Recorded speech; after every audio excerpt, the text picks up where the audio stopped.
आइए हम आप लोगों के पास थोड़ी सी रामायण की कहानी लेके चलते हैं माता सीता के बारे में। प्रभु श्री रामचंद्र जी की और भ्राता लखनलाल की ये कहानी है। और आप लोगों से एक अनुरोध है कि अगर हमारी वीडियो आपको पसंद आए तो लाइक करना ना भूलें, ज़्यादा ज़्यादा शेयर करें। और माता सीता के आप सच्चे भक्त हैं तो सब्सक्राइब अवश्य करें। इस वीडियो को इग्नोर ना करें, ना ही काटें, पूरा देखें। अगर माता सीता के आप सही में प्रभु श्री रामचंद्र जी के भक्त हैं, चाहते हैं आप प्रभु को, तो ये वीडियो आप पूरा देखना। आप जब पूरी वीडियो देखेंगे आपको पता लगेगा कि प्रभु श्री रामचंद्र जी और लखनलाल माता सीता की क्या कहानी है। आइए हम चलते हैं आगे के लिए। कहते हैं कुछ समय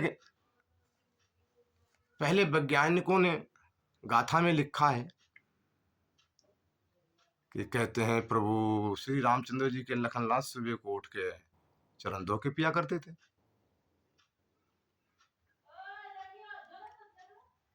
तो जब वो संभाला लखनलाल ने तो उनका एक नियम प्रतिज्ञा थी, ये प्रण था कि जब तक मैं जीवित रहूंगा अपने भाई के चरणों को धो के चरमोदक अवश्य लिया करूंगा रोज। तो लखनलाल का वही काम था, सुबह प्रातः काल उठे और भाई के चरणों को धो के चरणामृत पी लिया। बाद में काम धाम जो भी काम कार्य था सब बाद में ही करा करते थे। पहले भाई के सबसे पहले फर्स्ट में चरण धोकर पिया करते थे सुबह उठ के।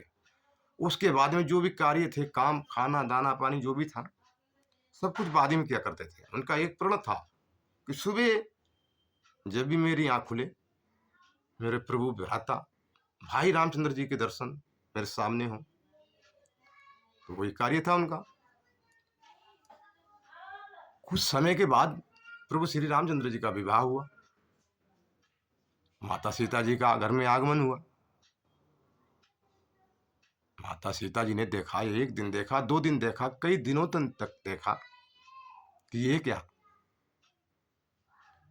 लखनलाल तो सुबह को उठकर अपने भाई के चरणों को धो के पी लेते हैं। तो माता सीता ने लखनलाल को रोका, कहने लगे देवर जी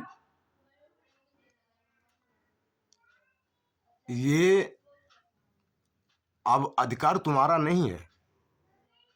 जो आप सुबह के लिए उठकर चरणों को धोकर पी लेते हैं चरमोदक, ये अब अधिकार तुम्हारा नहीं है। क्यों? ये अधिकार अब हमारा है कि हम अर्धांगिनी हैं प्रभु श्री रामचंद्र जी के, आपके भाई की। तो ये अधिकार हमें दे दीजिए। लखनलाल कहने लगे हंसकर, माता जानकी शायद आपको पता नहीं होगा लेकिन हम आपको एक बात बताते हैं कि मैंने जिस दिन से होश संभाला है, सुबह को उठकर अपने भाई के चरणों को धोने के बाद में ही जो भी काम किया है, अन्न पानी जल ग्रहण, जब तक चरणों को धो के पी नहीं लेता हूं तब तक मैं अन्न पानी जल कुछ नहीं करता हूं। अगर आपको ये मंजूर है, आप भूखा मारना चाहती हैं हमारे लिए तो ठीक है। तो माता जानकी कहने लगी, अरे कोई बात नहीं लखनलाल, लेकिन ये अधिकार एक दिन हम आपसे लेके ही रहेंगे।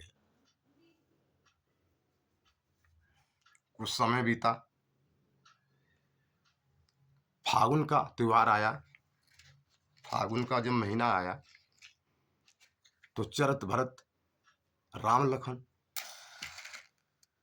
चारों भाई धूमधाम से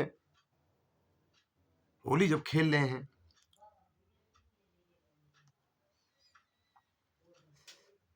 और होली खेलते खेलते लखनलाल ने ऐसी पिचकारी भर के मारी, माता जानकी के सारे कपड़े रंग दिए। जब सारे कपड़े बिगाड़ दिए तो माता जानकी बहन खड़ी हो गई और कहने लगी, लखनलाल क्या आपके यहाँ का यही नियम है, किसी के कपड़े बिगाड़ देना, किसी का रंग देना? तो लखनलाल कहने लगे माता जानकी से, क्या माता जानकी आप ही बता दीजिए आपका क्या नियम है आपके यहाँ का? तो माता जानकी कहने लगीं कि हमारे यहाँ तो जब फागुन में कोई किसी पर रंग डालता है, मतलब फगुआ जब खेलता है, तो उसके साथ-साथ इनाम देता है। तो लखनलाल कहने लगे, "अरे माता, इसमें कौन-सी बड़ी बात? आप माँग लीजिए।" माता जानकी कहने लगी, "नहीं लखनलाल, ऐसे नहीं। हमने आपसे माँगा, आपने ना दिया, तो हमारी भी जुबान खराब होगी, बात भी नहीं बनेगी।" लखनलाल कहने लगे माता से, "क्या आप हमारी परीक्षा लेना चाहती हैं?" तो यहीं पे कवि लोगों ने दोहा लिखा है, बड़ा ही सुंदर दोहा है कि रघुकुल रीत सदा चली आई,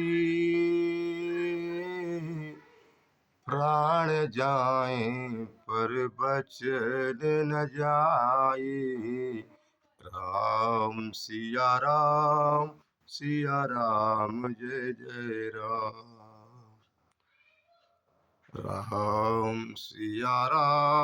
सिया राम जय जय राम। तो लखनलाल माता जानकी से कहने लगे, क्या माता जानकी आप हमारी परीक्षा ले रही हैं? आप मांगिए, क्या मांगना चाहती हैं? अरे हम देश के राजा हैं, आप हमें आजमाइए मत। तो माता जानकी कहने लगी, नहीं लखनलाल, इस तरह नहीं, पहले आप हमारे लिए तिरमाचा दीजिए, हम आपसे जरूर मांगेंगे, लेकिन सबसे पहले आप हमारे लिए तिरमाचा दीजिए। लखनलाल तिरमाचा दे दिया। बोले कहने लगे मांगिए माता रानी, जो भी आप मांगना चाहती हैं। कहने लगी माता जानकी, ठीक हाँ अब है। तो कहने लगे कि जो अपने भाई के चरणों को धोकर आप सुबह प्रातः काल उठकर अपने भाई के चरणों को धोकर पी लेते हैं, वो अधिकार आज से हमें ही दे दीजिए। जब लखनलाल से ऐसा कहा माता जानकी ने, तो लखनलाल के दिल पर एक ऐसा पत्थर सा गिरा कि बेहोश होकर जमीन पर गिर गए। कई घंटों तक जमीन पे पड़े रहे। तो आज तो ये केवट मांग रहा है। घाट पर प्रभु श्री रामचंद्र जी इशारों इशारों में बात करने लगे कि ऐसा ना करना, कि याद है आपको? माता जानकी से कहने लगे प्रभु श्री रामचंद्र जी की, याद है आपसे, आपने लखनलाल से चरमों तक जब मांगा था, तो लखनलाल कई घंटों के लिए बेहोश हो गए थे। ऐसा मत करना कि यहाँ भी बेहोश हो जाओ।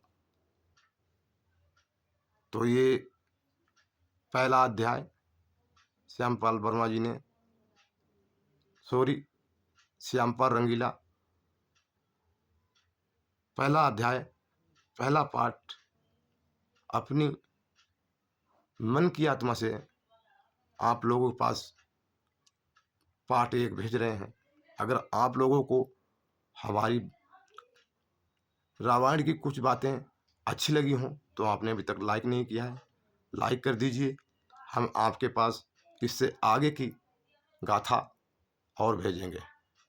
राम राम जी, धन्यवाद।